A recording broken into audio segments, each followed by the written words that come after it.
Yeah, no, Yeah. What's that? seriously, that was so much good stuff that Christine just said. Okay. And it was We can good. start it again. I Christine, mean, do it's it all again. So, okay. so Okay. Christine, Okay. well, we're gonna need you to start all over. We're Right. going to need Yeah. you to go right back to the beginning. Because what's the point of us having like a great 45-minute discussion before the live stream about energy and knowledge and wisdom? But Yeah. then the people get here and we're tired. We don't want to talk about anything Yeah. now. So True. I know. That's funny. Okay. And that's a wrap. Yeah. Yeah, and see, Okay. and it was spontaneous, so it came from spirit, and that's why Yeah, it it's is so true good. because of the And now it's things. not going to be the same no matter how hard we try. Yeah. So, but I so think so let everybody go back and let's start like 25 minutes ago and everybody say what they said just now and orchestrate it like we're Hollywood so people can hear what we just said. yeah. Okay. So anyhow, I Not can me. start I with didn't my say anything spirit. important. Okay, voila. Hello, people. Okay. Yeah, no, we're anyhow. So we are now living in a kind of apocalyptic times. No other words. And I was telling, I went to a place where there's extremely lot of dark energy, and we went to do some kind of to neutralize it or to try to destroy it. And you can that do by nature, the elements of nature, actually very important. And in what I learned from the Indian is coconuts are very, very, very protective, and they're extremely good in destroying negative energy. So you bury them at places where you feel there's darkness. So we did that. And then also good water, holy water, like vibrated water we call. We just went around that territorium. It was 20 kilometers, 20 kilometers, whole that domain.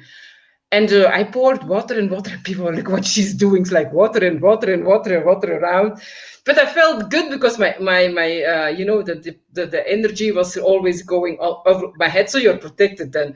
So, okay, it's good. And then we came in the street, and they were all lying dead animals, I forgot to tell you. On one side, there were dead the boars, the wild pig, like 10, 12, 15, and on the other side, deers. But it is hunting season because it was a lot of forest. That's the south of Belgium is a lot of wild.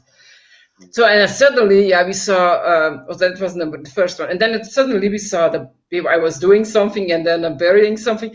Then we saw a black sheep coming. And then they were slowing down, and then the people said, Christine, go away, as I was burying the coconut. And I said, oh, I didn't know what to do. And they were looking at me and said, oh my God, that might be the guards. We are done. We are done. They will kill us. And then and I said, okay, no. What can I do? I said, hi, I was just doing pee-pee.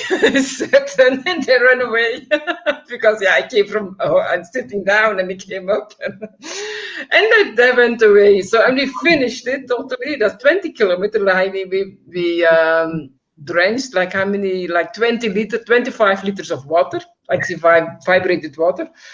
And then we had to go back to the hostel, which was closed, but we got a nice hotel, which was very nice.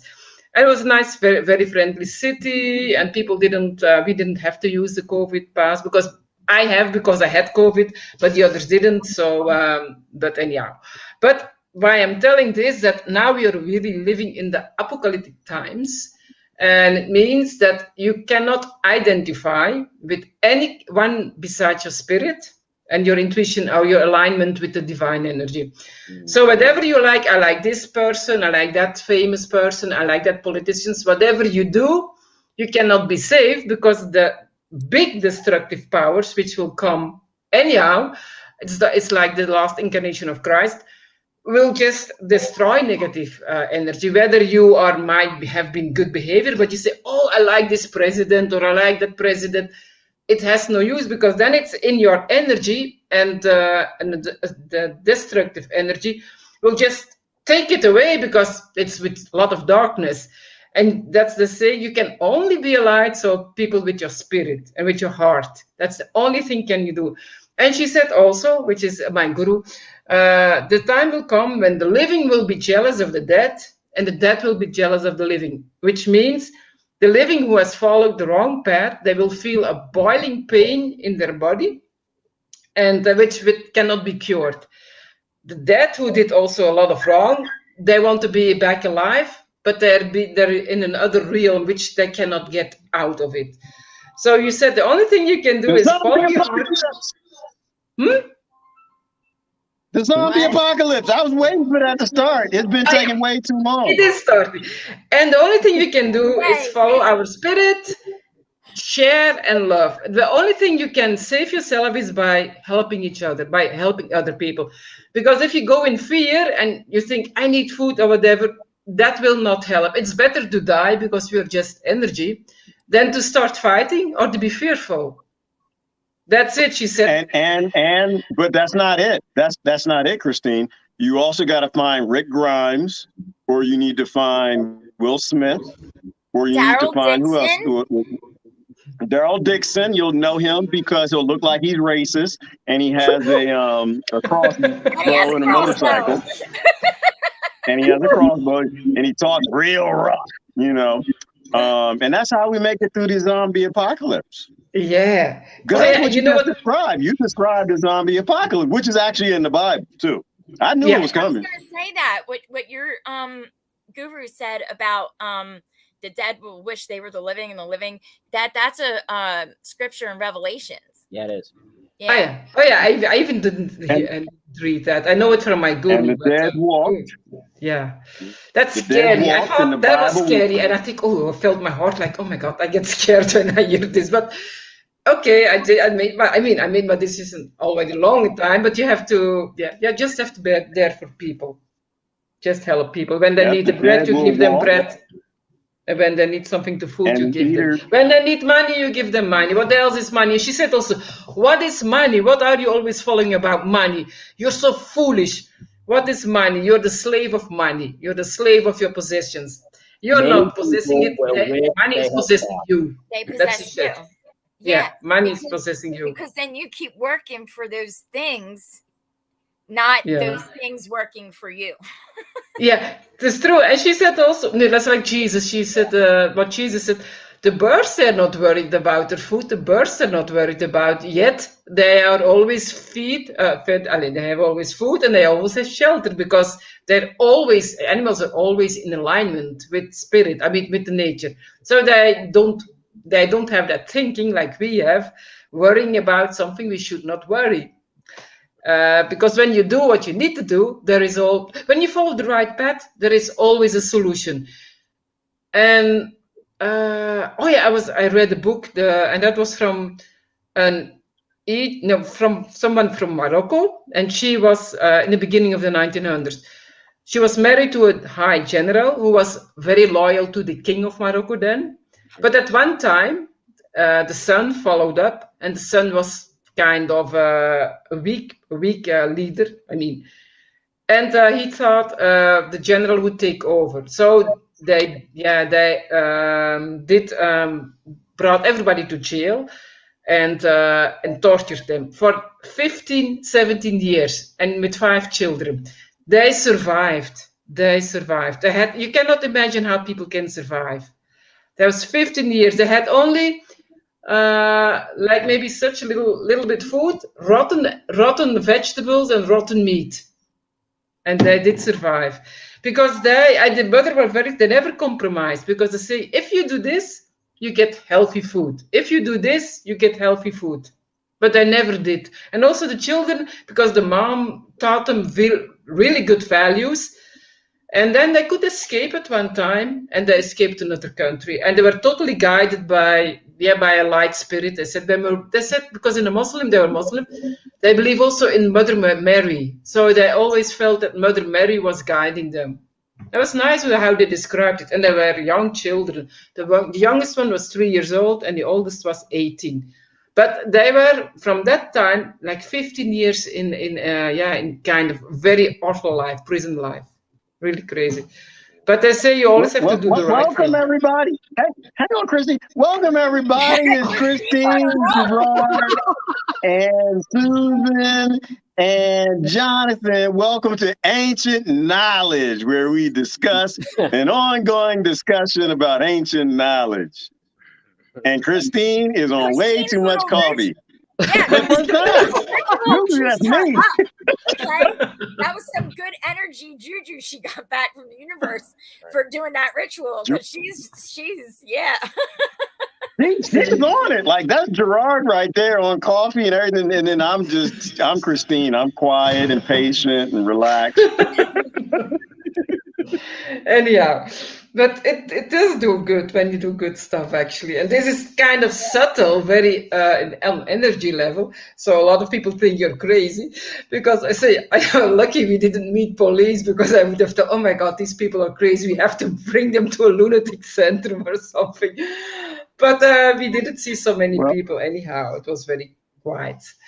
Anyhow, I just want to remind people, please, for how difficult it comes, the only thing we can do is or die in love or share and survive. That's all we can do. Yeah. And it felt peaceful inside when I said, okay, I want to do the good thing, only the good thing. And if I die tomorrow or in a week or 2 or maybe 5 years, I don't know, fine to me too. I will survive, even better. And but then after she said, but after that, you have no idea how beautiful it can be. You cannot imagine. Human beings cannot imagine because they never had it. Then it's really like heaven on earth, like heaven. So, and you can focus on that, she said. Because if you die during this transition, you will be born in that age if you did a good thing. Right. So, I think it would be Make your nice. heaven on earth. Yeah. Mhm. That's it. People don't want to be free. So the thing, I feel like Harriet Tubman. I could only free more people if they knew they were freaking slaves, and I can't stand it. And I don't even know why I bother at this point, but it's seriously mind-blowing to me that people think they're free. Yeah. It's really it's because you give a damn. That's why real passion, you can't replace real passion. Why? You know, you want to save people, you want to help people. And the thing is like you were just mentioning a minute ago, is that people don't understand that money enslaves us. Not that money is bad, but the monetary system is based in debt. And the more money you make, the more debt the next generation has to pay back. And they never bring enough money for the next generation to pay it back. Therefore, we're the ones who are permanently shackling ourselves and our children to be enslaved to the few. And it's hard to tell people that. It's hard to explain that because we're indoctrinated to love money. Love is not the root. Money is not the root of all evil. Money is the root of everything on Amazon. It's access to everything at Walmart. And it's all shit. Yeah. Plasticky, Right. gross shit full of poison. I don't understand why From we like this. slave labor and children minds and we don't care. It's Christmas time. We don't give two damns as long as our kids get the G.I. Joe with the Kung Fu grip. We don't care that 8 children died to give G.I. Joe his uniform and plastic boots. Yeah. Well, that's what I said to Christine, right? If we're thinking about this outside shit, like celebrities and cars and bank accounts, and the day comes, you know what I mean? Then I'm screwed because I am bombarded by shit all the time around me. I live in the freaking matrix. There's stuff on my screen right now telling me to buy something. You know what I mean? So I'm screwed. We're all screwed. Gerard, if he cuts off the internet, would be the only one that makes it. Yeah, true. You will make it. No, we're all not screwed. We're all in some bad situations. Don't get me wrong, but not every one of us is being lined up with a dildo behind us. I'm not getting screwed. All right, You're good. I'm thriving off grid. I'm having a whole lot of fun. I'm watching the dogs run around and thinking about what I'm gonna grow in spring. And I actually got the cob house mostly together. And to me, it fits in with ancient knowledge because it is so. It's almost spiritual to think that I'm making a earthen house that all of our ancestors lived in, right? From like I think about all my ancestors, you know, from Africa to Ireland to Britain to Cherokee that weird dude in Papua New Guinea that nobody has any idea where the hell he came from. All that DNA, they all lived in earthen houses. And to me, it's a beautiful thing that, you know, I and a few other unnamed people are going to be choosing to live in ancestral homes. And one day those people will let you know who they are whenever they feel like it. But, you know. Yeah, very nice. And then they'll be safe too. But also, actually, you know what I was doing today? I was doing the day before we started. I was making a moat. I'm putting a snake moat around my house. Snake and rat and desert rodent and bad guy and big pharma and Fauci moat. So none of them can swim. Water kills all of those things. Huh? Are you gonna empty out that thing? I'm gonna put tilapia. So I got a lot of meat-eating friends. So I'm gonna have a lot of tilapia swimming around. But I'm gonna make sure the water's murky and dark. Maybe I'll get them some or something. Like but there you go, ancient knowledge, sustainable knowledge. Like, it's weird. You go to the store and they've got snake traps and rat traps and mice traps and all these things. And I think our ancestors, they were just smarter than that. They did things that were sustainable. You know, I mean, they even had hawks as pets, right? They went to places they were, they'll say, and to be honest with you, there are no snakes here. I rarely ever see anything. But just being smart. I was listening to, Susan, you're going to love this. You're going to love it. Are you sitting down? Did you pee? Listen to this real quick. Bright Insight, our guy, Jimmy, he was on Joe Rogan. I don't know if you know that. Who is Jimmy? I saw clips. Who is Jimmy? Who is Jimmy? Jimmy from Bright Insight. I don't know him. Jimmy from. So he goes through. Describe Jimmy, Susan. Okay, so Jimmy served in the military and he served in Iraq, right? Or Afghanistan? One of them. So when he was there, he saw all that old Sumerian shit in the middle of the desert that we blew up because it was terrorism. You know what I mean? But he was there and he got pictures. So he was like, there's something shady going on here, right? So he came back from the war and he started researching and like, did he go to school too? Because I know he said something about getting a degree or something. Yeah, he got his master's degree and then decided that target security was not the way to go. Yeah. So then he has a YouTube station where he researches the ancient sites. And I'm telling you, I'm going with Jimmy on Atlantis being the Rashat structure. I'm on that one. That's totally. It's Atlantis. There's no question. Do you guys remember during the Iraq War? On my timeline, Susan, or whatever. I don't know. I have to hear that. Yeah. That's good. Do you guys remember during? I got so excited, I forgot why I was saying it. But Jimmy was on Rogan, and they were talking about something we were just talking about. I'm sorry, Jonathan. Go. It's okay. Do you guys remember during the Iraq War when the American forces just forgot to guard the Antiquities Museum in Baghdad? Oh yeah. Forgot. Yes. Want to bet me $1 where all that shit ended up? Oopsie. And underneath the Vatican, my guess. Oh, yeah. So let's talk about the Coinky Dinks. So the Coinky Dinks were 2 years before we invaded that the archaeologist in Iraq, who was from Germany, I think, I forgot, said that they found Gilgamesh's tomb, which was, they rerouted the river, as I understand it, to build his tomb, and they routed, I think it was the Nile River, back over his tomb so no one ever could get into it. Wow. Yeah. So 2 years before the war, he said he found that, and he's still around, but obviously no one's talking about it. Saddam was restoring the ziggurat that, what was the Babylonian Tower of Babylon, or the ziggurat that was based, that was there next to it, whatever. And then what John had just said. And then we went in and magically he's like, oh, well, we're going to guard everything else. We're going to guard the Walmart, the Target. We're going to make sure that the CVS in Baghdad, everything is okay.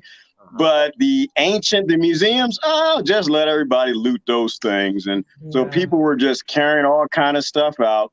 And most people, and the only reason I'm saying that is most people I relate to think that there are no coinky-dinks and there are no accidents and that everything is done intentionally. And that, well, one, Gilgamesh was not from here and they wanted samples of his DNA. And the other one was just that there were so many things that were in Baghdad's, the cradle of civilization, right? The suspected Garden of Eden was in Iraq, that there were enough links to ancient knowledge and understanding in those museums. So they let people raid the museum after they took out the things that they wanted. Oh. Yeah, just like the library. We didn't steal it. The United States. Yeah. And Hitler's personal collection. Yeah, also. But there is one library which is... country invade it. But there is somewhere still a library which is still intact, and I forgot where. And they're like the biggest library now on Earth. And I thought it was Turkey, somewhere in Turkey. I'm not sure anymore. As the greatest crime in the history of the human race, that the Vatican has all of the ancient books, most of them, some people say all of them, from the Library of Alexandria, and relics from everybody's culture, scrolls from everywhere, from Latin America to Egypt to Australia. They collected they stole this stuff from all over the world, and they won't even let the human race read it. Like, in fact, they even talked about that on the podcast, wherein if you go to the Vatican, you got to be a researcher, you got to be affiliated with some Rockefellerian university, and you can only take 3 books at a time, or you can only take 1 book at a time for 3 hours, and you have to know the book. There has to be a reason why you're going to that book. And the dumbest thing about that is, so if there's a book, say, that discusses the fever tree, right? The thing that would have prevented everything that happened in 2019, the cardiovascular epidemic. You already have to know about it. You have to know the scroll. You have to know why you're accessing it, and you have to tell them ahead of time. That's the greatest crime in human history, that they have all of that and they're not sharing with the human race. All your ancestors' information. Yeah. Well, the Vatican is just Rome. Roman disguise. Yeah. And the Vatican is an independent state. They have to nobody give their they can do whatever they want because they're totally above every state, the Vatican. Yeah. So and with the help of, I think, who was the Franco? I think Mussolini in Italy. He gave it all power. Well, no, they've had power forever. They picked the kids and shit. Yeah, also. Like 300. But yeah. 1,000 years. But I think whatever like reptilianoids like were coming up with Rome, right? They were just like disguised, right? And now they're disguised as American politicians. That's what they do, right? They're shapeshifters. And but seriously, damn it. It was a history Roman connection, and now I forget. What were we talking about? Books. With Egypt? Where you don't know? No. Babylonia? No. I don't know. It was something about them. Yeah. Alexandria. Maybe you need to pee. Did you pee before? Okay, so the Romans' tactics on how they were able to control such a large, vast area of land was because in order to a people's culture is their values, right? As a collective, your values and your culture are entwined, right? That's why back in the day they did different rituals and stuff like that because it was part of their culture and part of their value to honor the gods and nature and whatever, right? So the Roman playbook, in order to enslave a big, vast mass of people, you have to destroy their culture. And that's why they steal everybody's cultural heritage and lock it in a vault. They can be like, this is your culture, and it's not. Yeah, true. It is. Which is interesting. That And it's interesting that you say that. Like right now, well, at least on TikTok, I really don't do much on Facebook anymore. But I'm locked into the whole Roman thing, right? Because Yeah, we so are the modern Roman Empire, We are. right? We're all from barbarian tribes all over the world, and they killed and raped and all of our ancestors, and we're the children. And now we worship the system and the families that killed, murdered, raped all of our ancestors, destroyed most of our history, and the rest they kept, and they hide it from us. And we're just, so I'm just on this kick of just, you know what? I'm a barbarian. I'm done. I'm just a barbarian. I'm just waiting to beat your masters over the head with a club next time I get a chance, right? I don't want to engage in the system at all. And then this gets down to the off-grid thing, right? You can't get away from selling out. You don't have a choice, right? You got to buy charge controllers and solar batteries. So, you're still a part of the system. But as little as possible, I'm going to engage in this psychopathic system, right? I'm a barbarian. I'm a captive of Rome. The only difference is I'm waiting to strangle the Roman's neck. What was the guy from the Gladiator? The Gladiator. Spartacus. Oh, Spartacus. Spartacus is badass. Okay, so if you think about this, right? So how smart is this, right? Because even gladiators could overthrow a Roman soldier like that, because that's all a gladiator did was train all day long and was beating stuff and tortured so they could withstand pain, right? Like these guys, yeah, they're serious. Okay, so now you have a group of guys trained like this, and you become brothers with them, right? So now you convince them, hey, we shouldn't be slaves. We should, because you got Thrace, Golia. What else? David, Goliath, Spartacus. No, I'm saying you have all these German, France, took over everything, right? So you have all these groups of people who are like, I'm not a Roman, you know what I mean? I'm just a slave. I'm gonna get out of here. So they're all trained, right? So Spartacus has his group of gladiators overthrow the villa that they live in, right? And this is not just a show. I read it. It's the real story. I'm going to tell you about his death. So anyway, but the show is good too. The show's great. Yeah. So anyway, right? He really literally amasses an army of 25,000 in a year. In a year. 25,000. That's big. And they kept in that time for sure. Yeah, they kept them so at bay that they had to start recalling their conquest people to come back and take care of the slave revolt, right? Yeah. And you know what happened? When slaves started bickering and divided, that's when they lost. See, people? Yeah. See, that's always the divide and conquer. You know what they do in Belgium now? What they do in Belgium now? It's extremely scary. They take over all of Italy. Yeah. Oh yeah. Yeah. But wait, real quick, right? Hang on. I didn't hear. Hang on. I didn't hear anything that Jonathan or Christine said. And the reason why for everybody else is there's a delay.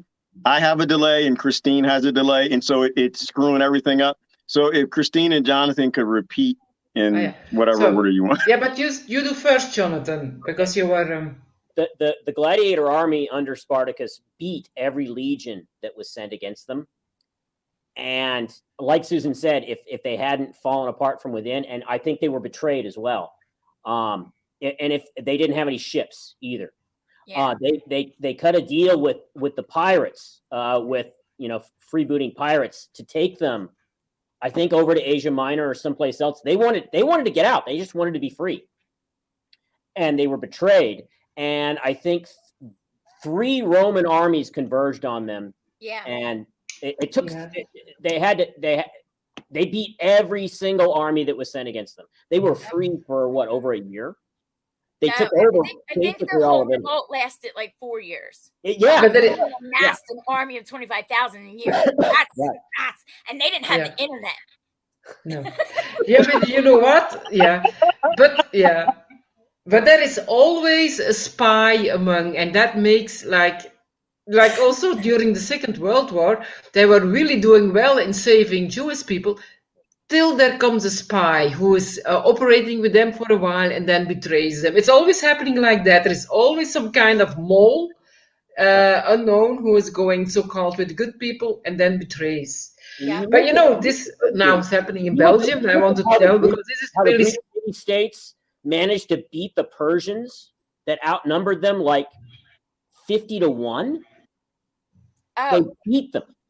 How did they do that? The same reason why that slave army beat the Romans, because they wanted to be free. mhm. They Yeah. were Passion. the best They fighters.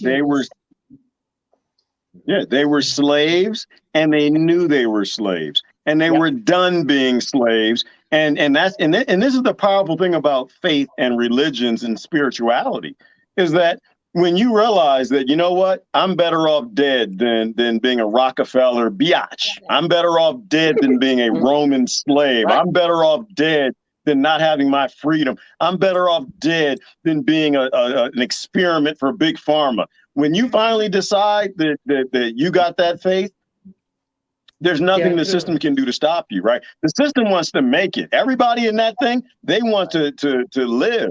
It was like that speech, and it's from The Gladiator, where he basically said, you know what, we're dead. We're going into this war to reclaim life. We're already dead. We are the walking dead. That's a living dead. But the analogy I wanted to make with the analogy I wanted to make is that, so between the Roman Empire and now, so why did the slaves revolt? Because the slaves finally realized they were, and the empire got so big that it can't. See, there was a book that was, I forgot the name of the book. But it did synergies between now, the American empire, which is an American empire. It actually is a Rothschild, Rockefeller, Bank of England, who knows, Vatican Empire. Nobody knows who owns it. But when they get so big, they have to become police states, right? Because you're taking people from tribes all over the world. You're taking lands and countries, and you can't maintain that unless you beat them down on a regular basis. So you make them gladiators, right? You make them fight each other. And the analogy there is that, so what are we? We're economic gladiators. We fight each other over creating debt that enslaves our children more. We fight each other over races. We fight each other over religions. They don't care why we fight. The empire needs the barbarians to continue to fight amongst themselves so the empire can stay intact. And so for the same reason that slave revolt, the various slave revolts occurred in Rome, are the reasons now why this central banking empire, whatever the hell this is starting to fall apart, because people are realizing, you know what?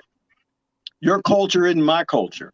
Your doctors aren't my doctors. Your medicine isn't my medicine. Your reality isn't my reality. The things that you want, me to be a slave in corporate America, that's not what I want. It's not my passion. And you start to see that the empire has cracks. It's too big. It can't maintain itself. And the slaves exploit those cracks. And I think we're in those times today. Yeah, there was also this Sunday in the protest. I was not there in Brussels. The policemen were walking in the protest with the protesters and the firemen. So, and it was like on the news, so sad. I mean, it was mentioned. It was very good, actually. But another thing now, because the children of 5 years old, 6 years old, has to wear a mask, and they will take out. It's kind of scary. Like all the blonde little children, they seems to have the COVID. They take out of every class that is mentioned. So they have to stay home because we are now now they're attacking blonde people. Yeah, and it's mentioned. Somebody was he's following it. It was mentioned in the school. They were like the little girls. So like because we seem now to be the racist or something because I don't know why, but that is happening now. So they have to get out. The teacher can always stay. The children are the bad guys. They're infecting the teacher, but the teacher doesn't have it. So they take out certain individualities because. Yeah, and it was reptilian overlords. Really. Now they're the DNA in us into different categories and groups. Yeah, they're doing now this the dividing. It sounds crazy, but it's real. It is real. It's dividing. It's like there was really great. I mean, I saw it and I said, I mean, Sebastian said, but are you crazy? I mean, they don't do that. And that seems to be in different classes. Take now the little blonde girls they take out of the class. Girls. And they have to go to the principal. And we don't know, and they don't know what they... So the mothers are totally out of their mind. So this evening, I didn't see it yet. At 5 o'clock, they went all to the principals in every school where they see where it's happening. So all like crazy, and mothers totally in fire for anger, for abusing their children actually. So that's gonna be a big fight in Belgium for sure. Now this week or something, it's like it's good. It's falling apart, but it's kind of getting really scary.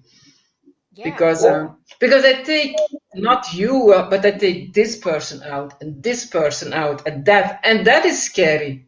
Yeah, that's 1940s Germany. Yeah, it is. Yeah.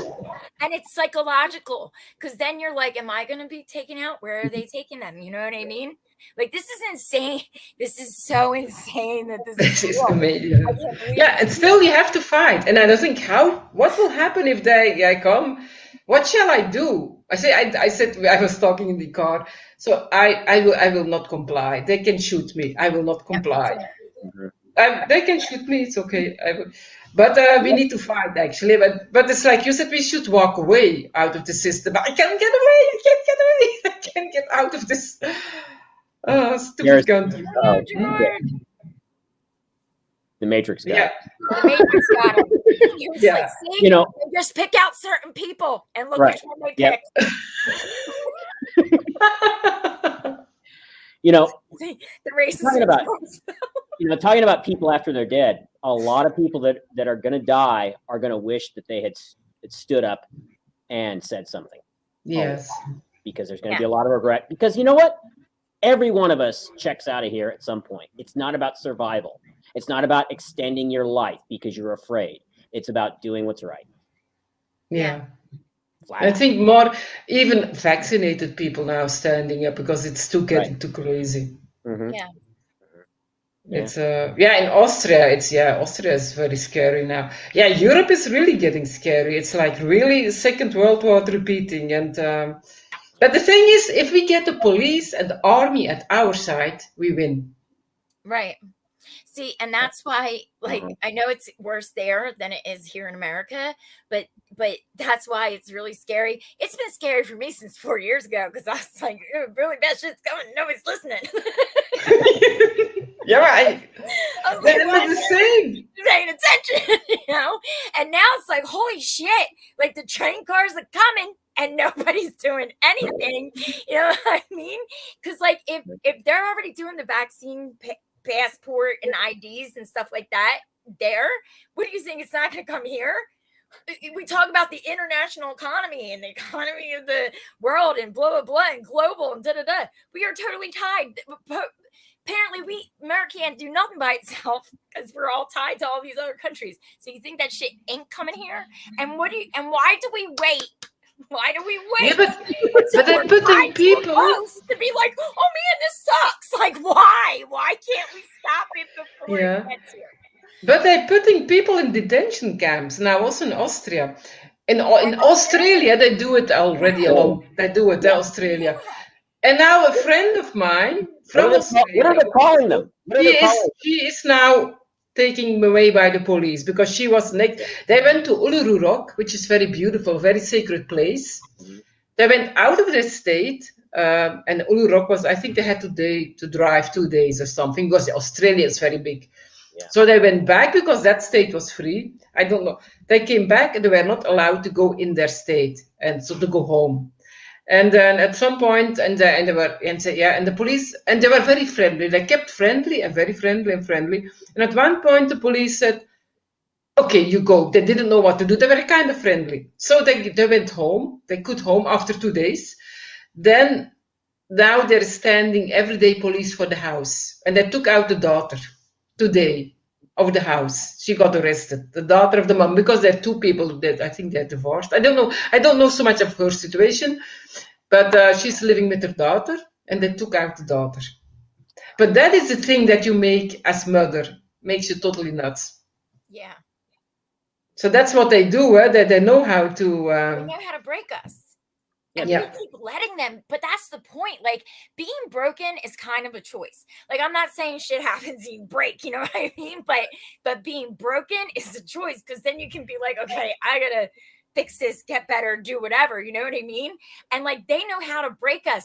And I don't understand how, after all this time and all these patterns and all these coincidences and all these things that line up, and just like, oh yeah, so it took exactly 60 years for them to expose Tuskegee after the fact of, like, you know, documents being withheld and Public Information Act being released. Okay. So Pfizer, this is like 2 months ago, or the FDA, CDC, I don't know, whatever. I'm saying all kinds of trigger words, but one of those assholes requested the judge to hold the Freedom of Information Act on the fizzy donut for 55 years. Yep. Just a coincidence, trust it. Right. Like, I don't understand how stupid these people are anymore. And it really, really bothers me. It's like a lot. 55 years, and then they'll push it like JFK. They'll push it back. Oh, you know, you're not ready. Let's push it back another 20 years. You're not ready yet. You're not ready yet. 10 of our reptilian friends are still alive. You got to wait until the prosecution passes. For real. For real. And why are we waiting? Why are we waiting for like something else to drop or something else to be exposed or you know, it's not necessary anymore. Exactly. Why are we waiting? What are we waiting for? I don't understand this. People, because they're asleep, when the crisis does come, they are not ready. Mentally, physically, they're just not ready. And what do? They get on the cattle car because they're not ready, because they didn't want to think about it. That's the truth. They didn't think about it because they didn't want to think about it. Yeah. And so they're not ready. Yeah. Yeah, and I have a lot of thoughts. We all have. Okay,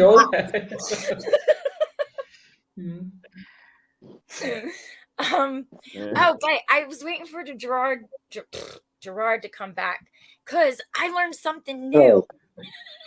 And you're gonna like that. Am I back? Yes, you're back. Yeah. Am I back? Yep. Yes. How come you talking about me like I'm invisible, Susan? I guess so. You know, the black skin doesn't rub off, and I don't know what the hell that means, but you were just talking about me in third person like I wasn't here. I ain't going nowhere. I'm sorry, y'all. It's 2:00. I'm kidding. I'm just joking. Listen, 2:00. I have too much power, so at 2:00, if I don't start charging devices, the charge controller flips out. I mean, the inverter, because I need more batteries, and it tells me that I've got too high voltage. So I had to go turn some stuff on to charge things. Anyway, go. What were you going to tell me? Okay. About the Romans and the aliens? If it's not about aliens, I don't want you to say it. Is it about aliens? It's about the reptilians. Shapeshifters. What's it about? Pyramids. Okay, well, that's okay, because the reptilians, the shapeshifters, and the aliens all were involved in the pyramids. So I'm okay with that. Let's do that. Okay. So this is cool. So Ka, I think Ka was tomb. I don't know. I forget now. So anyway, per Ka, okay, and there was a hieroglyph, it means tomb in ancient Egypt, when it was Kemet, before it was Egypt. Mm-hmm. Okay. So then per ba means house of soul. That's what the temples were called. Okay. Mm-hmm. So apparently the pyramids do have a hieroglyph, and it's this like rectangle within a rectangle. Okay. And that was the hieroglyph for a pyramid, and it was called per netta or netter, or however you want to say it, Neter. So it's called per netta. Okay. So, and that means house of energy. Mm-hmm. And that was the hieroglyph for the pyramids. Yeah. And it's mentioned in Initiation. Jonathan? Yeah, it's mentioned in that book, Initiation. They talk about that too. Wow. Okay. So wait for this, right? But the ancient Egyptians believed, that the human being had 360 energy points in their body, which they called netters. Mm-hmm. Right. And so the theory is you went to the pyramid, the house of energy, to in-tune your netters. Yes. Almost like the initiation, where now like you can fly with your mind because your netters are in tune. And a lot of that Well- you just has been confirmed by remote viewing. A lot of it has by remote viewers. So- I've been watching a lot of remote viewing So if videos. So yeah. But I could almost heal. I mean, in Yeah. a short time, people were dying. To put them in that place where all that energy was in the pyramid. Yeah, but you have to know So what's how beautiful- to use it. Otherwise, it could destroy you, and that's why Atlantis was destroyed. They use it for the wrong purpose. Yeah. What's beautiful about all of that is there was no way for the ancient Egyptians to know we are energy, that we're vibrational. There was no way for them to know that energies increased or frequencies are attuned with quartz, which affect us. Then there was no way for them to know that the pyramids actually were made of quartz, and they gave us these energy boosts, things that we barely understand today that we're just starting to figure out. You know, which is why a lot of people theorize about the ancient Egyptians. They stumbled onto the pyramids or what's beneath them, you know, because it was a thing with ancient builders to build on top of an old site. And so Egypt is full of that, right? Temple upon temple upon temple upon pyramid. And so, I mean, you add all that up, you And you know, can go to and I got to Egypt, by figure the out a way. way to. You can go to Egypt, by the way. They don't care about the rules. They don't care. You can for people from Egypt. You better go there to visit because they don't care about the rules. I'm still in the United States Incorporated, and right now they want to test me for the common cold to get on an airplane. I'm not being tested for the common cold. I've never been. I don't abuse my body with sugar, so I don't have to worry about cardiovascular disease or anything that comes from that. Number one. Two, kind of not really. I'm in Texas, you know, and Texas hasn't, you know, created their own international airport with their own international rules. Texas really in America. I love it here, Christine, because here it is literally the only state I've ever lived in that actually gave half a damn about my human rights. And it just feels weird. I get this warm feeling every morning. I wake up and I'm like, oh my God, I got a government. I have a government that actually cares a little bit. Not a lot of it, but a little bit. Oh my God, what happened to you, George? Wow. I thought you were off grid. What happened? Well, no, I wake up I know what you mean. and it's crazy. Huh? I know what you mean. It's way better. It's not as It's just weird. yeah. It's weird and creepy. I don't know. Because It's kind of like, I don't know, say like you're attracted to somebody and they're like really, really handsome or beautiful or something. And you're just like, oh, that's a beautiful person. Oh, I'd love to be with that person. And you meet them and you sit down and on the first date, I don't know, they like give you a wet willy or something. And like they lick their finger and stick it in your ear if you don't know what that is. Like, it's just weird. I don't know. It's just weird to be in a state that has a government that actually politicians, they speak for my rights and stuff. They talk about they want to defend me from big pharmaceutical companies and not being experimented on. It's just weird. I don't know. It's like I got a wet willy and the government, like their spit and goo is in my ear, you know, but they're still sexy because, like, you know, they're trying to protect me. So, Christine, I will not be making it to Egypt anytime soon because I'm like hiding out in the hills. And there ain't no way in hell they're testing me for the common cold or sticking anything in my nose. Yeah, you're good. Things come out of my nose. Yeah. They don't go in. You're good. So, but this is a good be very segue. peaceful from within now, because there's nothing around you which needs to be worrying about. Only your things you have to do for you're doing, but not about the things. Oh, shall I do this? Oh, it's so. I mean, it's so feel so free. Yeah, I live Well, in I a have situation stress. where I just want to spontaneously break out with like the American flag and be like, "Come on, patriots, let's take back the country." Yeah, That's where I'm at. And I'm like, and I don't even believe in that. That's what's happening. I have stress. I just don't have artificial stress. Yeah. Like, that's the difference. You know, my stresses are related to real world things that I really need to do that are important to me. My stresses aren't related to big pharma and what they want to sell. politicians and what they're trying to scare people with so they can get bigger lobbyist checks. All of my fears are real fears. And so, the only thing that bothered me recently was yesterday. I was out walking the dogs. We were doing a fossil hunt. And I love it because there are fossils everywhere. This was an ancient seabed over here. And I found some new type of fossils from a different sea creature. But Dooner, he's my good hiking dog. And when he gets spooked, he won't walk in front of me. He'll get behind me, almost as he's saying, hey, dummy, you need to slow down. It's bad mojo that direction. Some rattlesnakes, some mountain lions. So if it's something that Dooner can deal with, he'll stay in front of me and he'll chase it down. Coyotes, he's not scared of coyotes at all. The only thing that could get him out here that bothers him are rattlesnakes and mountain lions. Maybe feral hogs. And so real stress as far as yesterday, the only real stress was he was behind me after we went for a long hike. He was hiding out behind me. And Puppy Girl, that's my only girl. She's my hound dog. She was whimpering.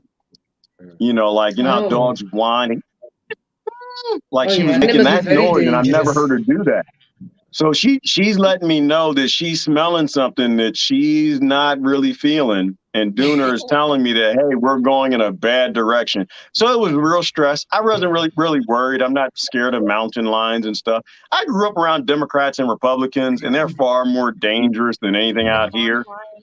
But it's real stress. That was my point. I have real stress related to real things that I want to do in my real life where I'm deciding what I do, not in corporate America or the enslaved Rockefellerian world. But it is peaceful. It's very peaceful. I feel guilty being out here. Your neck real quick, and you'll be fine. No, you're good. You deserve it totally. I mean, you deserve it totally. It's better than like a bear or a coyote.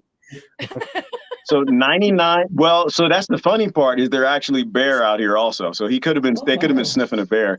But a mountain lion, 99% of them are just going to go the other way. They don't like humans. We stink. They don't want to eat us because we got these things called underwear and bacon strips and, just nasty stuff, belts and shoes. They don't want, that's not their food. They're cats. They're smarter than we are. They just avoid us.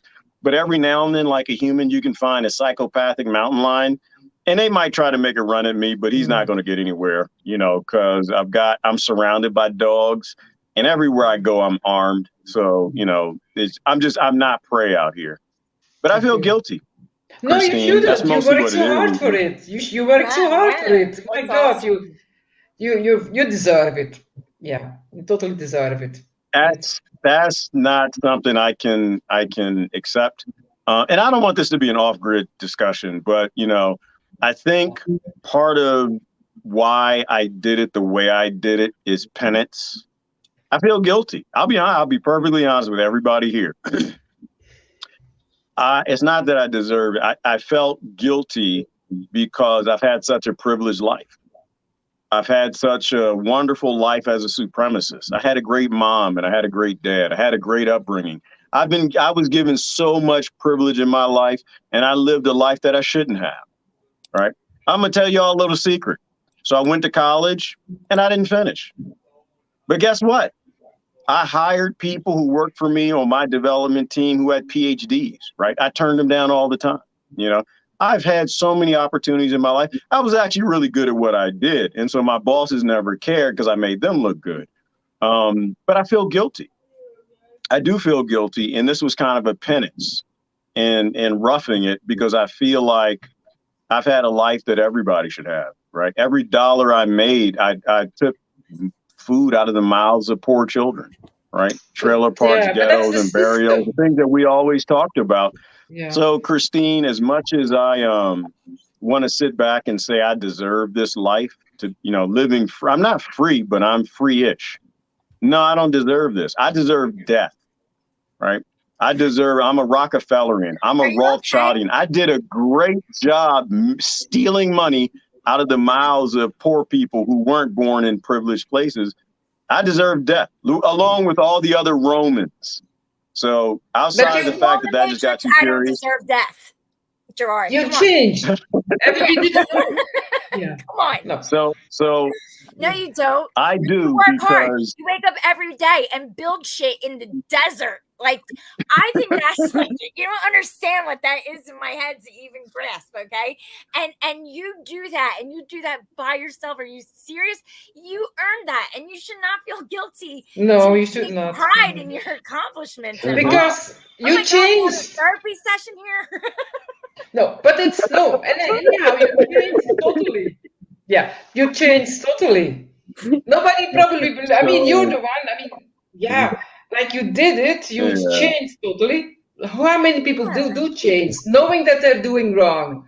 Maybe Yeah. 1 in 1,000 or 1 in a million. I don't know. No, 1 in the 1,000. Maybe no, 1 in the 10,000. I would say. They just keep having nice money. You didn't. You stopped. You saw this is Right. wrong, and you stopped. Right, exactly. Because most people, I'd say even more than 1 in 10,000 ain't giving up that paycheck to do what's right. Most people are going to sacrifice their souls and become a guinea pig for a paycheck, and they probably ain't even that big. So that's what I'm saying. That is something.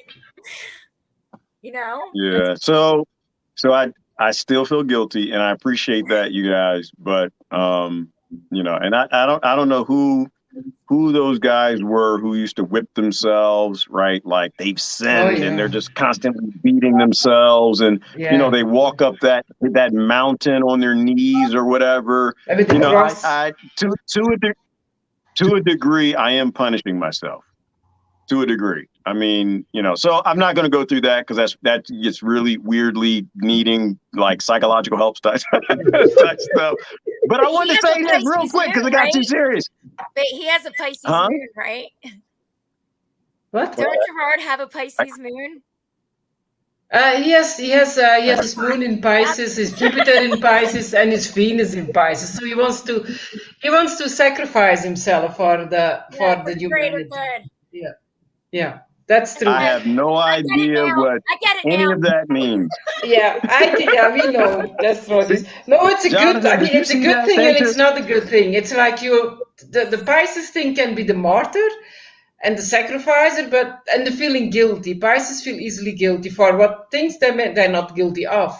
But on the other hand, Pisces will do everything for the humanity. So we have that's what you're doing now. Ta-da! Astrology. Jonathan, did you see that? Jonathan, they just psychoanalyzed me with astrology in a way that they knew I would have no idea what the hell they were even talking about. That's the magic of astrology. And you know what? So when he was lost, and I said, "Let me do the chart." He lost something, and I said, "You will find it back." And there. And it was correct. So I did 1 point. I won. So that's what we want to do because it never lies, astrology. You might not understand, but it never lies. So let me do this. Let me take that weird moment that I just had with everybody publicly and talk about something good. So in terms of, you know, being out here and off grid, right? So this is 40 acres and a mule. Right. And that is going on in my head as well. And I'm not doing this alone. I'm doing this with other people. They're not here yet. And those people still are remaining quiet about who they are, which is fine. This is what we've always should have been doing. Right. We can take the land back and we can develop it and we can feed people. We've just chosen not to. We've chosen to sit back and whine to our government to give us this and give us that and keep this psychopathic slave corporate, you know, system based in fractional reserve banking. Mm-hmm. We can do that, or we can just say, you know what, we've had enough.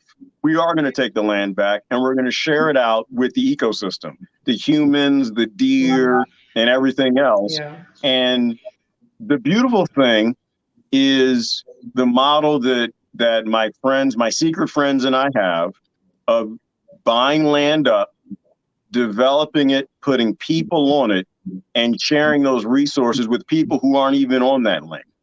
And it's a beautiful thing, right? Mm-hmm. So to me, in a way, it's not crying and whining about reparations. It's not crying and whining about 40 acres and a mule.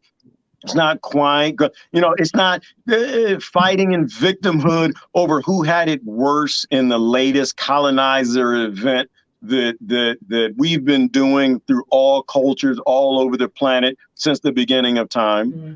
It is saying, you know what, we've had enough. We're going to do what we were supposed to do, and we're not going to beg Rome or the Caesars to do it for us. Yep. We're just going to go do it. So it is a beautiful thing. Yeah, it's a beautiful thing. In that, because if we do, there's no end to it. My ancestor did this to your ancestor, and then my grandfather got revenge. And where does it end? Where does it end? Yeah. I'm not responsible for what my forefathers did in Congo. I didn't do it, so we should not be guilty of what our ancient forefathers did. It's all a crime. Ouspensky, because it doesn't help. History is the history of crime. All history is crime. Yeah. All of it is. All of it. From every culture, from every angle, it's all a crime. Mm-hmm. And so I don't get into debates in my head. Like my guilt, that I just did, which is still weird, and I'm still going to think about that. It came from what I did, right? It came from the industries I worked for. I have no guilt for what my African ancestors did to the British and the English as Corsair pirates. I have no guilt for what my British ancestors did to my African ancestors. I have no guilt for what my Irish ancestors, what was done to them from the British ancestors. I don't care about that. You know why? I love all those people, but they're all dead. I'm alive. What am I doing, right? What am I doing to make the world a better place with the privileges I have? Everybody has privileges, and my entire life I've been using my privileges for my own greed and for my own children. Now I've decided that I am a part of the human race, that I have cousins all over this planet that need my privilege, the benefits of what I had, how Jonathan was just talking, that all these things happen in history. And either I'm doing things to undo the psychopathic thing that all of my ancestors did, or I'm continuing this cycle of, I'm going to get you back so their kids can get my kids back. And so my great-grandkids can get their great-grandkids back. Breaking the cycle, right? Instead of remaining in this psychopathic, barbarian, divided, Roman Empire bullshizzle thing. And so now I just got serious. I got to put something that's not so serious in there, but it's true. Aliens. All right. That's another thing that the Roman Empire believed in was aliens. Anyone? One thing that all empires believe in is the ancient visitation of whatever these crafts are, right? Like think about Hitler. Hitler building his empire. What did he do? He diverted massive resources away from the war effort, a war that he lost, to go after ancient archaeology. Yeah. Right. Oh, wow. What did the Romans do? When the Romans went to war, they had very meticulous documentation of craft flying in the sky, watching the wars, and sometimes engaging in the wars. And the troops would come back and report to the Caesars. And we have these documents. That was not a Pentagon craft. That was not a Russian craft, right? So so now what are we doing?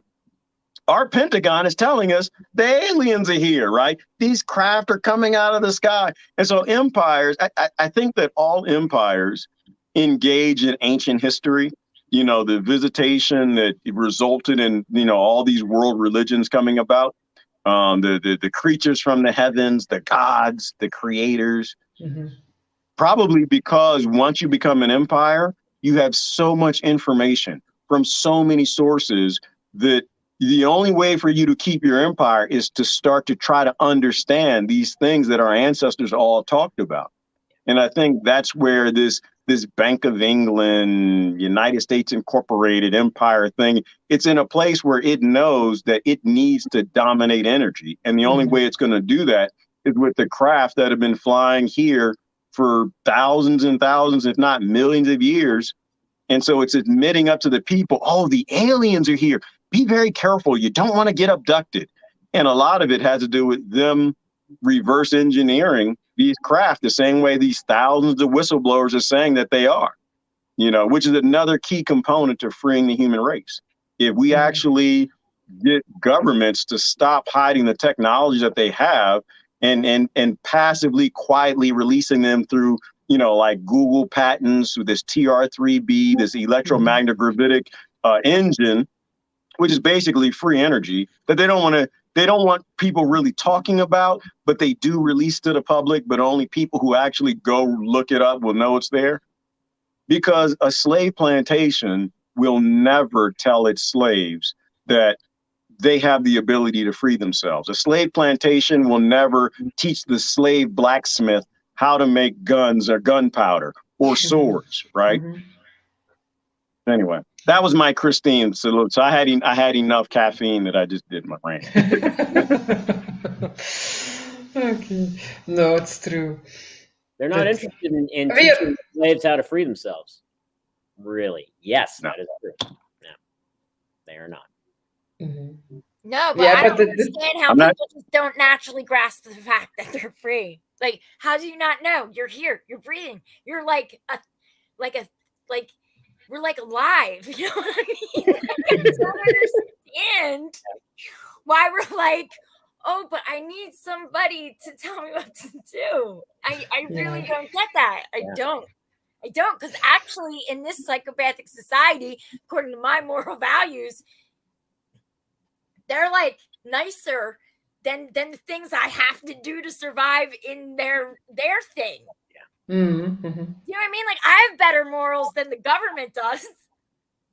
Yeah, but that's the Why psychological. That is the psychological warfare. They make you believe that you're bad, and that is in us still. Right. And that we have Well, to. not just to believe that you're bad, but get you to blame the other gladiators, get you to blame the other barbarians, the other slaves. Like I just went through this whole thing on TikTok with there was a police video, Yeah. and it was great too because they were two cousins with white skin, and one was a female, the one being arrested, and the arresting officer had white skin as well, or bright pink skin. I don't think anybody has white skin. And the woman being arrested decided to bite the police officer, right? Because the police officer decided to come onto her property and kidnap her. So she decided, and this is the way I view things, she decided that, no, I'm going to fight back. She decided that Kanye West was right. Slavery is a choice, and I'm not going to let you kidnap me. And so she did the best thing she could do at the moment was to try to bite him. So he decided it was a good idea to pick her up and body slam her on the concrete and knocked her out. And so this ended in this whole discussion of who was right, Yeah. the police or the woman. And I was trying to make a point to people, and it's interesting because like we did this on Facebook, we did it on YouTube. You guys were with me on this journey for years of just getting to this point to where we are, which is we're all indoctrinated to pick and choose which slave is the worst slave, which slave is the bad slave. Is it the police officer slave or the slave being arrested? And so I'm watching all these people jump on sides the way we used to back in the early Facebook days. And I was kind of making the point is that what if they're both right? And what if they're both wrong? What if police shouldn't be a way for men to beat up women where if you're on the right, you're always going to side with the police no matter what's going on, even when they're beating up women and children? What if we don't know her history?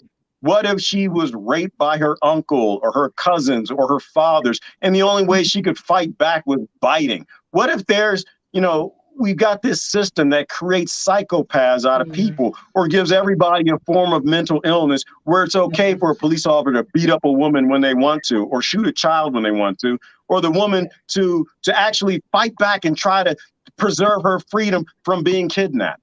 What if the problem is Rome? What if the problems are all systematic? The problem is only the system. And this is the only reason why I'm saying it, to your point, Susan, is that why do people do it? Because they're indoctrinated to be slaves of Rome, to always blame the other barbarians, not Rome, not the system. And so people are highly indoctrinated to this slave mind thing where they feel they got to be on a team. They got to pick which one of the slaves is bad, as opposed to the system is wrong, And so it's indoctrination. It's a hell of a drug. Yeah, but I think the majority agrees, even if you're on a team and stuff. I think the majority agrees that the system's messed up. I mean, that's the whole chant of the left, and that's the whole chant of the right. And you know what I mean? So like everybody's like the system, but we support the system every single day. So if we think by it's so being wrong, on a team. why do we keep Yeah, by being on Yeah. a team. Identification politics, I just said in the beginning. If you do that, you're lost. right? But I Right. mean, The, even the minute the you grab an system- identity, yeah, but that's what I'm saying. Like, okay, we can't like connect with each other through the internet, right? So as example right now, right? That's how we connect with each other, right? And keep in contact with each other, cell phones, how it's internet, right? So we know that gives off radiation and kills us. We know that they build them near schools to poison kids. We know that they like enslave little kids and put up nets so people can't even kill themselves. Their lives are so shitty they kill themselves at work and they're not allowed to do that. Okay. So and then but we're here. This is my whole point. Okay. This is why my brain sucks, because it's self-aware 24/7. I have to deal with it on a moral level, and it'd be okay, right? Because like, hey, let's use the internet. Let's get together and withdraw from the system and do some crazy shit and build our own thing. But we don't do it. Yeah, but because just we because don't we don't have the we understand we're supposed to be free, right? We're in the matrix and we feel that something is wrong, but most people are scared to step up and do it. yeah, it's You a know, we're fear. taught we're free, like, yeah, because of fear, like in America, as a good example, right? And this is back onto the whole police beating this poor lady up. And it is, what if she just went to civics class and she believed what she was taught? She was raised like I was, believing that you're free. You have a government that's going to protect you. It's going to respect you. It's going to force other people to respect your human rights and your Bill of Rights. It's not going to be the abuser. And maybe she just grew up and she was believing that she was free. And now that a police officer shows up, you know, who is also a slave doing their unconstitutional duty, backing an unconstitutional law, and she just decided she wants to fight for her freedom. I don't know. I think some people have the passion for, you know, because freedom ain't free, right? Some people have the passion to stand up for their liberty and their freedom, and others will just lay down and slave it up. You know, so back to Harriet Tubman's quote, which we talked about just before we started the live stream, which is right what she said. She said, I freed thousands of slaves, and I would have freed thousands of more if only they knew they were slaves. Yeah, And that's the real heart of the issue, because freedom really is a spiritual issue more than anything else. Yes. It More is. than anything else. Amen. It's a frame of mind. It is a way of being and looking at the universe and yourself. If you know, that's the thing. That is Yeah, true. the crazy thing is that most of these people out there, when they say, oh yeah, we love freedom, but when it comes down to their choices, they don't want to be free. No. Why not? You know, That's the real question. yeah. I think that's like the dark cave. There's in the dark Yeah. cave, and there is the light. It's the kind of yes. How do you say? A mirror. Like they think the dark cave is good. They're afraid of going in the light. Yeah, Plato's Uh, cave, the allegory of the cave. Absolutely. Yeah. Yes. That's what it's all about. It's about that allegory is about ignorance and fear. Mhm. That's what keeps the human race enslaved. That's what keeps Yes. individual humans enslaved. Their own fear and their own ignorance. Yeah. Not their external reality, because their external reality is a manifestation of their internal reality. Yeah. Actually, it is. It's always spiritual. Yeah. It's always spiritual. Yeah. On the end, it's always spiritual. Yeah. You know, I mean, in the beginning also. And that also is the blessing is that we don't have to wait for other people to liberate themselves, because we can liberate ourselves within at any time. Mm. From the moment our frequencies are so high, life will bring you where you need to be, even although all the things outside are so-called prisoning you. There are always ways. And that you can see a lot of examples of people escaped from the most dangerous place because there was some spirit in themselves they felt, and it guided them. Divine knowledge has always solutions. Yeah. That's it. In a good example of that is in V for Vendetta, when Evie has her realization in the rain. You know, when she's in the rain, she's totally free. Doesn't matter what happens to her. She accepts. She accepts. She rather refuses to rat on V. She accepts her death, and she realizes that they cannot force her. They cannot enter that place within her herself. And that's a spirit. And because she chooses that. She chooses to hold on to that and let go of everything else. And that is herself, and that is spirit. That is spirit. And she lets everything else go, and she's free. And that's in the V of the Vendetta. Is that in that movie? V for Vendetta. Yeah. I didn't see that movie yet. But see, even they tell you the secret of life. Even it's a warning, like all they say what is going to happen. But at the same time, they tell, but you can free yourself. Yes. Yeah. It's wonderful. Yeah. Oh, okay. So now we're talking about more comic movies, right? Because for some reason, I woke up at like 5 a.m. and I put on Marvel Infinity War, whatever, Avengers, Endgame, I don't know, one of them.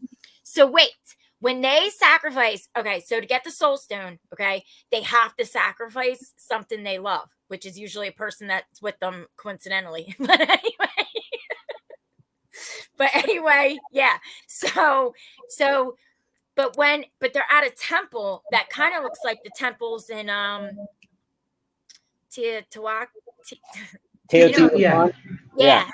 So anyway, and you know how like we did all kinds of sacrifices back in the day, right? At temples. So when they sacrifice, right, the sacrifice goes in. So it's like their energy sources up the temple and then it spreads out into the ether, right? So into the universe. And then like Jesus and stuff, right? And how they say, oh, he was a willing sacrifice and he died for your sins, which he didn't die for your sins, but he died because he was trying to free your minds. So anyway. Yeah, true. Yeah. So and the name wasn't Jesus. I'm thinking, okay, so this is messed up. This is a messed up theory, but you know what, Gerard? It supports your feelings. So anyway, I think that maybe sometimes there has to be somebody that loves the world so much they're willing to sacrifice themselves and put that energy back into the world. But that's what all the gurus do. The good people, they do that all the time, but they get killed for it. Because people don't want to be free. I mean, they're not yet getting it, what it is to be free. That's all those incarnations, like Muhammad, Joshua, Krishna, all those, they all do tell you what to do. But they say, no, we're not going to listen to you. We're going to listen to our government. That's actually what we did all the time for 2,000 or 3,000 years. And now it's changing. Huh? Gerard, when we get out there, we're going to build a temple. Look, see, now it's funny. People think that is a joke. It ain't no joke. No. I'm out here quarrying, looking like, this is a good quartz clay right here. I was looking at automation this morning, how to make bricks to make a pyramid, and you can put mud in the hopper, and the compressor compresses the brick and spits it out. Like building this house, I'm now aware of what good cob is, what good adobe is, embedding the quartz in the walls, and now I'm gonna automate. It's no question. Definitely gonna build a temple, some pyramids, get some light going on, defense from the do weapons, and he missed the whole point of him being a martyr. And my theory of how to fix the world. The thing. So here's the deal. Here's the deal, right? Like everything is spiritual warfare, right? Mm-hmm. You have to fight spiritually. You need to think about it spiritually. This Christ consciousness thing, it keeps coming back. Whether you call it Yeshua consciousness, Gilgamesh consciousness, Quetzalcoatl consciousness, people believe that this loving spirit keeps coming back, embodied differently, because we continue to get led astray. And so, like, a thought I was having a while ago is, so think about, so we are in Rome, fitting with the Roman Empire analogy, right? An empire, our empire, poisoned your food, poisoned your water, poisoned your air, poisoned your history, poisoned your culture, poisoned your body, but somehow we think they keep the religion pure. Somehow we think they keep the scripture pure. Somehow they think that we actually know what God is and what God comes at and what God wants. Empires poison everything. And that's why that Christ consciousness, whatever it is, it keeps coming back, because it has to. Yeah, but humans have fragmented minds. They cannot see the links anymore, the dots. They forgot that, because if they could do that, they would know. But they fragmented minds. Then they're like this. They worship their governments, but then they like actually the religion, but they don't see that the government took over the religion and things like that. It's all fragmented. There's like little pieces. It's not a whole anymore, and that's why they can't see the dots. But now they're doing it. Can I say something mean? Am I allowed to? It's because they're cowards. That's really what it comes down to. It's easier to just go along with your birth God. It's easier to go along with your birth government God. It's easier to go along with your birth greed God. Cowardice is so much easier. It is so much easier to be a coward than to actually stand up and say, you know what? Maybe I don't know what God is. Maybe I don't know what to do. Maybe I'm not right. Maybe I need to question myself. We're cowards. We're indoctrinated by Rome to be cowards and take the easy path, because the hard path, there are things to do. It's like Ty used to say, oh, Lord, I think Robert Walker here, he's going to get mad. Like Ty used to say, why do people lie? Why do they lie to themselves? Because there are consequences for the truth.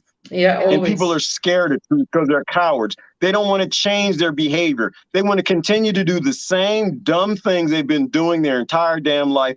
And I was listening to a lecture a while ago, years ago, and the lady basically said something to the effect of, if you're not a different person every 10 years, you're just dying. You're not living. You should be changing constantly. You should be evolving constantly. You shouldn't have the same belief systems year after year, decade after decade. If you do, you're not actually living your life. You're just waiting to die as a slave, being told what to believe, and you're a coward. So what I've decided in my life, I don't want to be a coward anymore. And if it sounds mean, it really isn't mean, because there are some things I'm still a coward in. But every day I try to be less of a coward and do more of the right things. Right. Yeah. Yeah, we have. Yeah, it's the choice. It's a choice. Slavery is a choice, like you said. Everything. It's a choice. Keep going. I didn't say it, but also Kanye West said it. Yeah. Okay. I didn't say it. Kanye West said it, and then all the black people said, no, it's not a choice. We didn't have no choices. And I said, first of all, y'all wasn't here. Okay, that's number one. And two, slavery is a choice. Well, you choose whether or not you will be kidnapped by police. You choose whether or not you're going to try to get a better job and make more money that creates more debt, so your children have to pay more debt back, so they'll never be free. I'm sorry, Jonathan, you were saying something. Kanye was talking about spiritual slavery, and they just didn't understand that. They thought he was talking about, physical, historical slavery, but he was talking about the spiritual component of it. Right. That's why there was a disconnect there. That's why he got so across much the board. Well, across the board, and this is, and I try to hit things from all angles. Yeah. The only way you can destroy an intellectual is to make them emotional, and I think what happens is those wise statements come out, and we can take those statements and make beautiful things with them. Yeah. Right. Make beautiful solutions if we really can listen to what's being said. But instead, emotion takes over. right? The monkey mind, the crowd, the apes start getting mad, yelling and screaming. That's the only way to defy critical thought in the intellectual minds of the people who can look at a thing and say, you know what? No, let's do something beautiful with this. And another good example is Donald Trump. You know, I don't hide the fact that I enjoyed the Trump presidency only because he was an actor for the United States Incorporated and said a lot of funny things that made people hate their government who should have been hating their government from the very beginning because they're not slaves. But he's like when he said Haiti is an S-hole country. He was right. 100% right.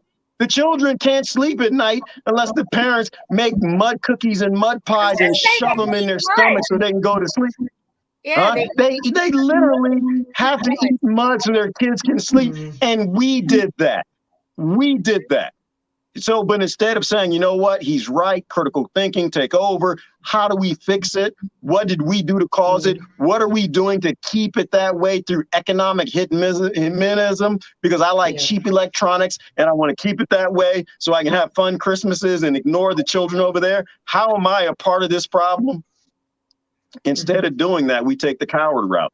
We, you know, the emotions kick in. Oh my God, Donald Trump is racist. He said, da, da, da, da, da, da, da. So that's why I enjoyed him. I think that he said very important things that people completely miss the boat. But I think every president does. You know, I'm gonna say something nice about Obama, which I don't think. Have I ever said anything nice about Obama? I don't think I have. You said Let me say something nice real about quick. you're not successful. I remember he did one thing good, and you said you were a businessman and didn't like it, but I forgot what it was. It was on TikTok. Oh, yes. No, yes, but you cheated. No, you cheated. You cheat, Christine. You're cheating because that's what I want to say. That's what I want to say now. You know, so what did Obama say that was right? That I disagree. I'm still confused by the statement.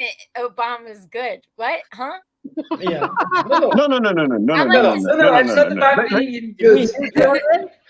No. There is nobody is good and nobody is bad. In my opinion, we all just oscillate between good and bad in different topics and our different understandings based on the environments we're in.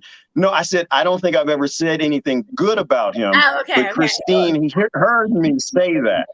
And the thing that because I had to change my position on stuff because I'm wrong all the time. Well, I'm wrong a lot.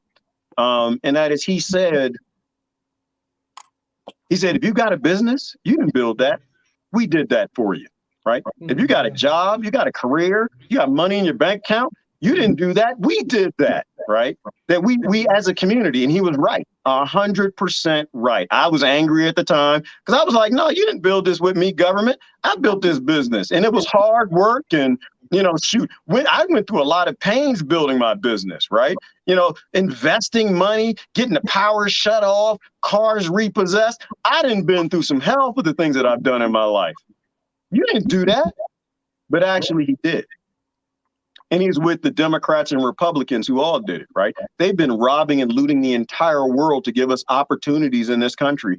We have opportunities here that nobody else has, right? It is easy to make money in this country. Why? Because they steal the minerals and the resources from all over the world, and the slaves make them. And all of that comes here. Most of it goes to Wall Street and the billionaires, but just enough of it is here to give us more opportunity and more privilege and supremacy than everybody else all over the world, except for maybe Sweden. I'm not sure. But those opportunities, the government created because they murdered and killed people to bring those blood opportunities here. So no, I didn't build my business. I was given an environment where people died so I could have more opportunity, so I could proudly as a Roman say, you know what, I did this. You know what, if I were in Mogadishu, I would not have built a business. I would not have went to college. If I were in another place with no opportunity, you know, and so it was something he said right, but not in the context that he said. In the context that we, through economic hitmanism, we create more opportunity in this country, and nobody earned anything in this country. Those of us who got two pennies to rub together, the only reason we got those is because they've been killing in our name since the beginning of time. Yeah, it's true. So I'm going to go above the I'm sorry. box here, and I'm going to say that it has Okay. nothing really to do with our government, that it's whatever things that run the world, okay, that print the money, so that we can keep the American slaves happy enough to be Yeah. okay with going and sending our kids to go kill other countries, so we can, other people in other countries, so we can give those resources to whatever country offers the highest bid and keep some crazy blood sacrifice war machine going for those things to feed off of. Yeah, and I think there are a few countries. Yeah, I think Sweden is quite independent because Sweden has its own gas, has its trees. He has. That's why Sweden is never been in all this COVID nonsense, has been always free and still free. And I think this Norway is following Sweden. Yeah, I don't know that those countries are kind of free-ish. I don't know. I'm not really know, but The I know reptilians people who. live there. What? The reptilians live in Sweden. It's Oh, called. I don't know. Do they? Do they? I don't know. Maybe. Yeah, but yeah, I don't know. But I was thinking because Sweden is a country that has a very good life standard, and the government really takes care of them. Because my friend went, a friend of mine went there in summer, and he said they have the mom. A mom can be 3 years mom, and they get paid. A daddy can be 6 months at home, and things like that. So they really get taken care. But they have a lot of resources in Sweden. The natural resources a lot. So they're quite on their own. And I don't know if they own other countries something. Yeah, maybe the central bank also. I have no idea. But They're definitely part of the central bank. That's what I'm saying. Don't all those rich people live in Sweden? That's why it's free, because they're not idiots. yeah, could be, yeah. Well, there's so many things to how this world works. We just simply don't know it's true. I'm just going to flip back to Jonathan's statement, and we need to start to wrap this up. Yeah. But freedom is a spiritual topic. That's about it. It's a spiritual topic, right? It's like sovereignty. Like we have a lot of friends who, they're doing the sovereign route, and it's a legal thing. It's a legal thing. No, it isn't. It's a spiritual thing, right? We at birth are free, and we accept our enslavement through indoctrination. And some of us are rediscovering what it means to be a sovereign spirit versus being an enslaved soul. Right. So it is a spiritual topic. But that's the last thing I'm going to say. Let's let y'all start wrapping things up. We can't give up our freedom unless we allow it, unless we give it away. Right. They can't really take anything from us that's actually really real unless we give it away. And so everything that they try and make us do, try and coerce us into doing, is all bullshit, because all of the carrots that they dangle in front of us and all the threats that they put in front of us, none of that matters when you're dead. When you think about it in terms of that, in terms of life and death, the only thing that's really real is this thing right in here. And if you choose to hold on to that, there's nothing they can do to you. Hopefully that makes sense. Yeah. It's all that matters. It's all that matters. Yeah. You can't take any of the rest of it with you. It's like we're born here, and we're somehow convinced that all this stuff we collect has meaning, and none of it does. Because you come here with nothing and you leave here with nothing. The only thing that you leave here is love, the things that you do, the people you help. And that's you build up your karma, or you release your karma. There are only two choices you can do in life. What this thing really is love. That's what it is. We are actually beings of love, but we forgot that. That's the essence of the human being. Right. And you know how we say about freedom, and it's a spiritual thing, and we're saying about love. Love is freedom. freedom is love. Yeah. Because if you really love something, you're never going to try to own it, control it, hurt it. You're going to want it to be whatever it's supposed to be. And I shared it, so everybody should watch it. I shared a couple by Russell Means and Russell Means is good. Floyd Red Crow Westerman and stuff. But he says that until we accept spiritually within our hearts that the earth, great, now he's gone. The earth is damn it, that the earth is alive, right? And that we have to live on earth and respect it as another living being. Yeah. It's a being. We're not gonna, I don't think we're free until we realize, like, holy shit, everything deserves respect. Everything alive deserves love. It doesn't, I don't have to have more than anybody else. I don't have to be better than anybody else. I just have to be. Like, but then it's the disappearing of the gross senses, because it acquires an extremely very high sensitivity when you feel everything is a living has a living soul, trees, nature. When you feel it till the core, you don't hurt it. But now it's for most people a concept. It's not yet lived through, and that is what we have to do, I think. Krishnamurti says that, you know, to be aware is to love. So the act of awareness, the act of opening your eyes and observing is an act of love. Without seeing a concept, because if you see a tree, we see a label tree, but we should see it without a name. Because that gets in the way of the knower and the known. But that's also the tricky, the trick. Yeah, it's very tricky. Yeah, it is. I know this is kind of a nightmare, because being this aware means that I'm totally gonna have to repeat another cycle on this bullshit. It's not fair. I want to go to Golden Age. Yeah, I might make it a little bit level up. Because it's such a mind thing. Because, like I said, it's like a moral thing, right? Like, if you know the masks are wrong, you shouldn't. Like, I should not wear one for a paycheck. But, like, we're in this matrix, and I have to, and that really bothers me, because I know it's not within spirit. And then if my life ends tomorrow, I'm screwed. No. The thing is, I think we cannot say just from one day to another. Maybe some can, but we have to feel like very deep, that guideline in ourselves. Because we are impatient. I am impatient. No, I want to be there, and then we don't feel the inner voice, or we don't sense the spirit, and then we're doing the wrong steps and things like that. And then sometimes you have to be in the present, whatever is around you, be, and then feel. And then I think you'll get more guided towards, now I can take this step, and then that step. And it's, I think. But you know, go ahead, Jonathan.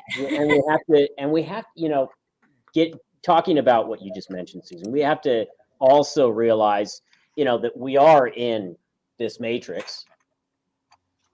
Sort of, you know, our perception is, and that there are certain rules that we have to abide by within the system. But that doesn't mean that any of that is going to last, and that our current circumstances are going to last. And what we really are is this thing within, and it's also the sum total of our choices in this life, which is just a chapter in a very long story.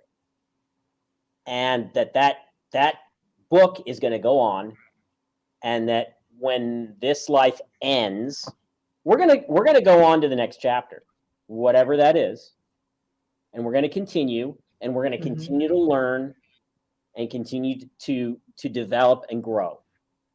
And you know, we're going to take whatever we've learned this time, and we're going to apply that in the next life, however that manifests. And in the end, it's all going to be fine. Oh, this is not the end yet. Well, you know, there is no end. There is no end. There is no end. There is no end. Yeah. Right. There is no end. Yeah. The dance. Sorry, power got cut off again. Okay.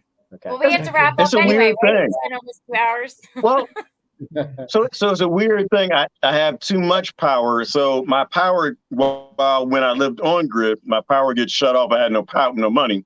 Now I've been sitting on my butt all day relaxing. I got too much power, and so the power cuts off, which is weird. So I had to make some food, use the oven, and that actually everything got turned back on.